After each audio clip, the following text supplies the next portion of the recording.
সংসার চালাতে গেলে কর্তার যেমন অবদান, এমনি কিন্তু আমাদের এই ভাইদের অবদান, জীবন যৌবন কিন্তু আমাদের এই এই মানে প্ল্যাটফর্ম থেকে উনি শেষ করে দিয়েছে।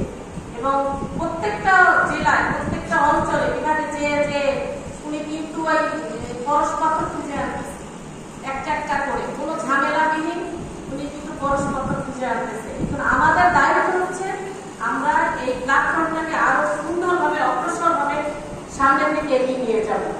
আমরা উনি প্ল্যাটফর্ম তৈরি করে দিয়েছে, আমরা কাজ করলাম, আমরা কাজ একটু আগায় আমরা বসে থাকলাম, তাহলে কিন্তু আমরা কিন্তু ভালো অবস্থান আমরা কিন্তু ভাইকে দিতে পারবো। তার কিন্তু অনেক অবদান এই প্ল্যাটফর্ম দিয়ে। সে কিন্তু চায় ভালো কিছু করার, জনসেবা করার, যেন সবাই সবকিছু সুন্দরভাবে গণতন্ত্র ভাবে পায়।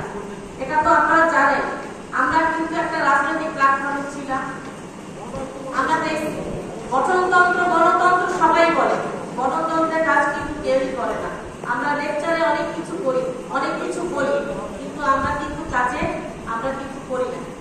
আমরা গণতন্ত্র বলি, কিন্তু আমরা গণতন্ত্র বর্জন করতে পারি না, আমরা গণতন্ত্রকে রক্ষা করতে পারি না।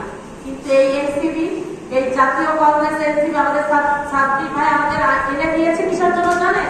সাধারণ মানুষের, জনগণের মনের কথা, মনের প্রকাশটা যেন গণতন্ত্রের ভিতরে প্রকাশ পায়, এটা আমাদের সবার বুঝতে হবে। আমরা একটা বড় চেয়ার পাইলাম, আমরা চেয়ার পেয়ে কি করি?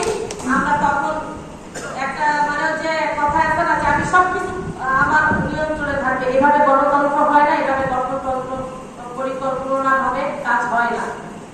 আপনারা দেশের আজকে রাজনৈতিক প্রেক্ষাপট আপনারা জানেন, আমরাও জানি। আমরা কিন্তু একটা রাজনৈতিক প্ল্যাটফর্ম থেকে আসছি। আমরা